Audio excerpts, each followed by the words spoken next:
First off, I want to give all praises and glory to the Most High Yahawah in the name of His only begotten Son YAHAWASHI in the name of the Holy Spirit. In Paleo Hebrew, it's called Allah, Yahawah, Bahashem, Yahawashai, Bahashem, Rahach, Kodash. Double honors unto the elders and apostles of GMS who taught me this truth. Salutations to all the brothers out there that's teaching this word in truth and sincerity and peace. Blessings and healings unto the elect and the multitude, because that's why we do these videos. And today, man, I want to talk about what's happening in Israel today, because there's massive protests and a civil war they're trying to stop. U.S. strongly urges compromise as massive protests erupt across Israel after anti-judicial reform minister fired. I got another article here. Not a Jew pauses judicial overhaul to avoid civil war as rival protest groups clash. So this is what I want to talk about today. Now I got a question. When the supposed real Israelites, okay, they say they're the Jews, got back in that land in 1948, I thought the kingdom of heaven was supposed to be established. That's what they said. Okay, they said prophecy was fulfilled when they got back in that land. This is why World War I was fought. World War II was fought for the Israelites to get back in their land. But as we see today, they're about to go to war with Iran. There's no peace over there for the people. Okay, you got terrorist attacks over there. You just had a mass shooting over there. And now you got this. So I got a question. How come the Israelites are not at peace? Because it says in the scriptures, which I'm about to bring up right now, when the Israelites get back in that land, there will be no more war. There will be no more fighting. There will be no more tears. But firstly, let's get these videos because it's very interesting. Okay, so I'm just going to go down these videos. You know, I'm going to play these, and then after that, we're going to bang out these scriptures.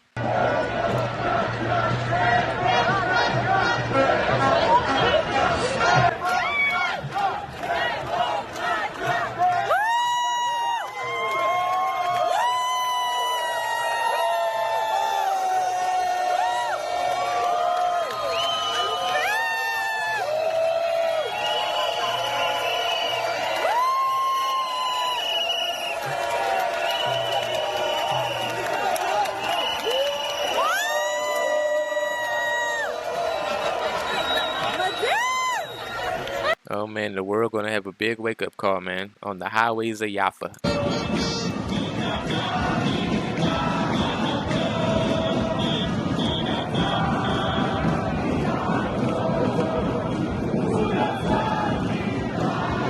Somebody got to answer, man. Who's in that land today, you know?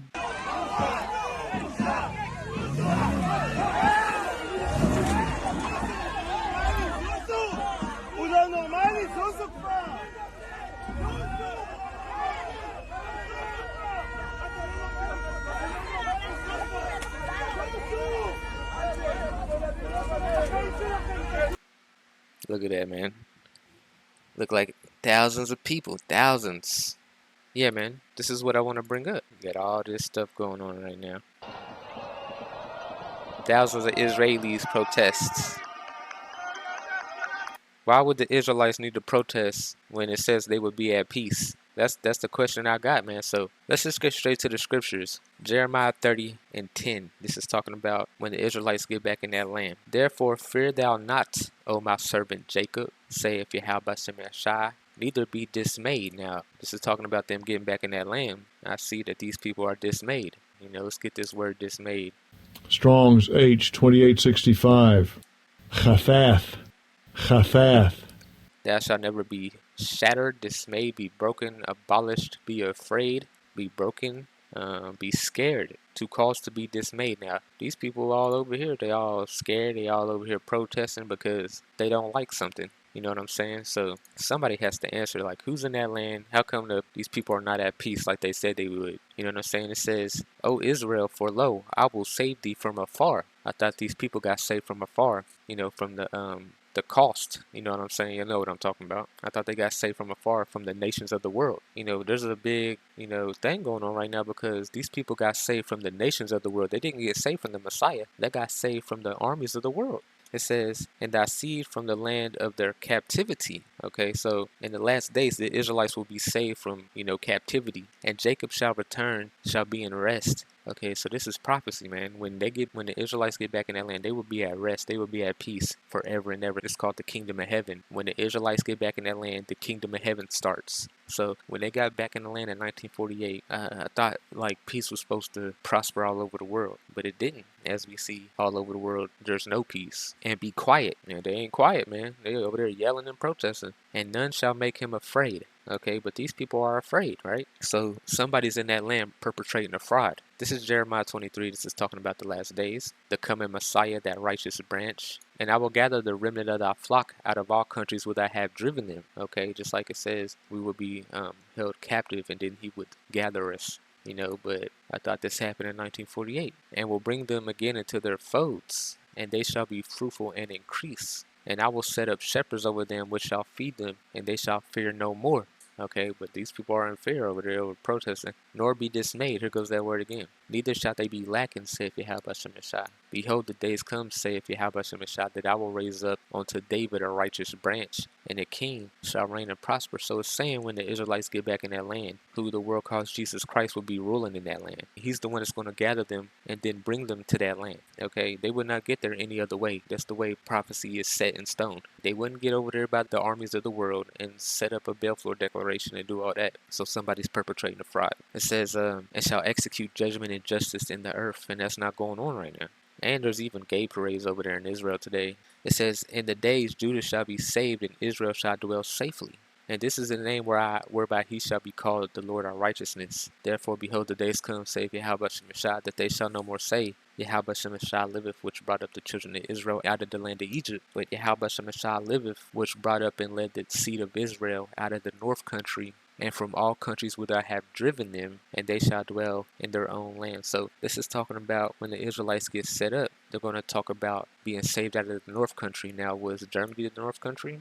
And from all countries whither I have driven them. So from everywhere else they were scattered. Okay, because YAHAWASHI is coming to what? He's coming to gather. Okay, the Israelites have been scattered. He's coming to gather them out of all nations, but preferably the north country. Was that Germany or is this North America?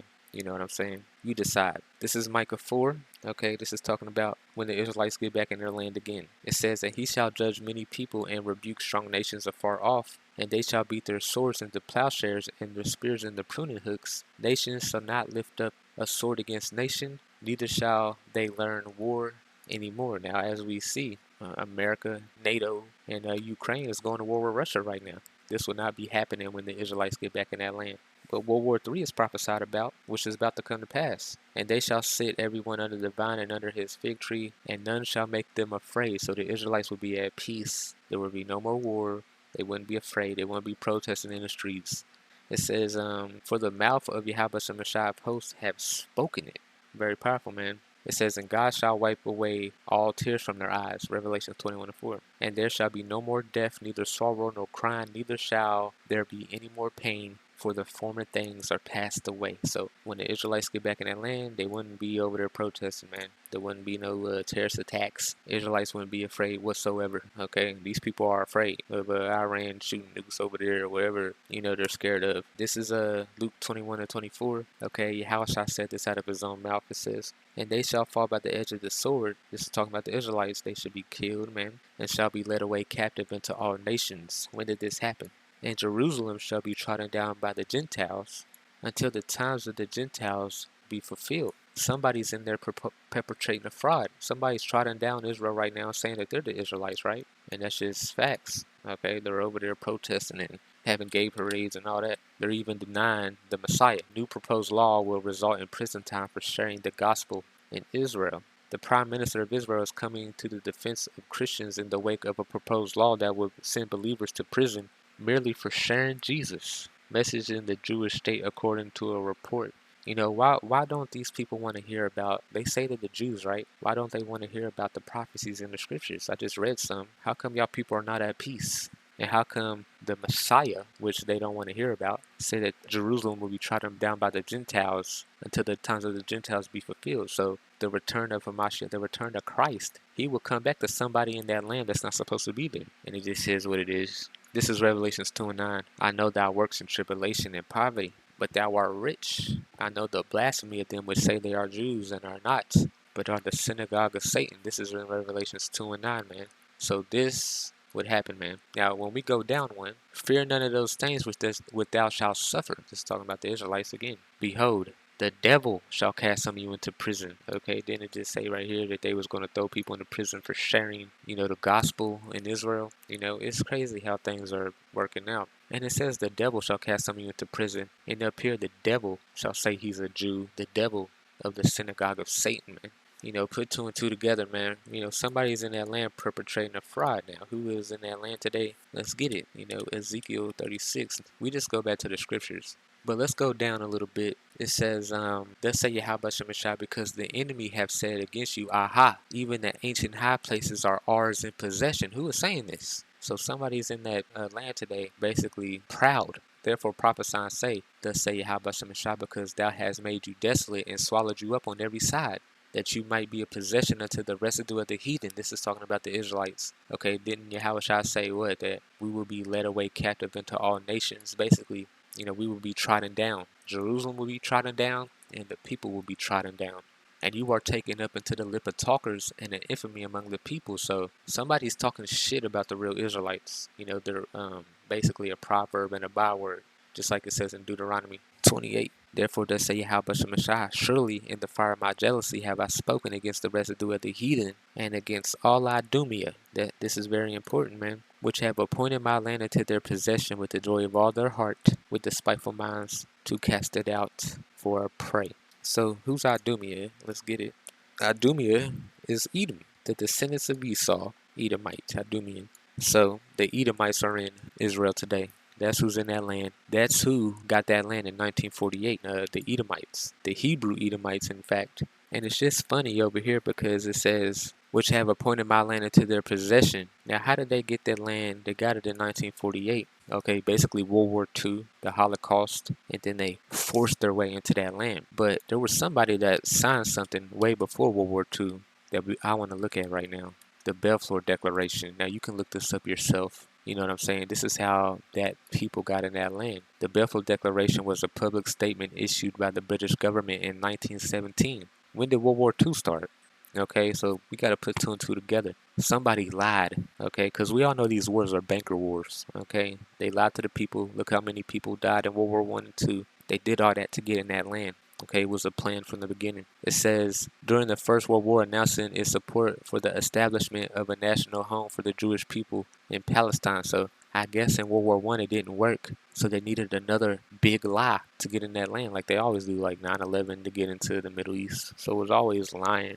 And who signed the Balfour Declaration? It was Lionel Walter Rothschild. He's the one that signed it. So the Rothschilds got that land for the people over there that's in that land right now, which is, like it says right here, Idumeans, Edomites. What does it say about Edomites in the last days? God's wrath against the nations. Now let's read this. For the indignation of YAHAWASHI is upon all nations. So, when YAHAWASHI returns in the second coming, he's coming to take down, Esau, Edom. His fury is upon all the armies. He have utterly destroyed them. He will deliver them to the slaughter. So this is talking about in the second coming. So let's read down a little bit. For my sword shall be bathed in heaven. Behold, it shall come down upon all Idumea, upon the people of my curse to judgment. This is who YAHAWASHI is coming to destroy, man. The sword of YAHAWASHI is filled with blood. It is made fat with fatness, with the blood of lamb and goats, with the fat of kidneys and rams. For YAHAWASHI have a sacrifice in Basra and a great slaughter in the land of Idumea. So, somebody has to explain this to me, man. What's going on right here? Why is it talking about destroying Edom in the last days? God's vengeance on the nations again, okay? This is talking about the second coming again, because if we go down here, for the day of vengeance is in my heart, and the year of my redeemed is come. There's only one person who can redeem, and that's who the world calls Jesus Christ. Who is this that cometh from Edom? Okay, we just got the word for Idumea. With dyed garments from Basra. Okay, we just read that in Isaiah 34. This that is glorious in his apparel, travailing in the greatness of his strength. I that speak in righteousness, mighty to save. Who is coming to save? Wherefore art thou red in thine apparel, and thy garments like him that treadeth in the wine fat. You know what this means? It means he's going to have a lot of blood on his garments, because he's going to kill a lot of people. Basically, is metaphorical. because Yahawashi don't need to get close to you. He gonna be in his angelic body, right? I have treading down the winepress alone, and other people there was none with me. For I will tread them in my anger, and trample them in my fury, and their blood shall be sprinkled on my garments, for I will stain all my raiment. Okay, this is talking about the second coming, man. So somebody has to explain to me, why does it say this, and why does it say Adumia? And it says the same thing in Revelations 19 and 10 on down, as it says in Isaiah 34, and as it says in what I just read. So I'm going to get out of here now. Double honors unto the elders and apostles of GMS who taught me this truth. And call Holy Yahawah Shem Shabbat Shem Kakadash.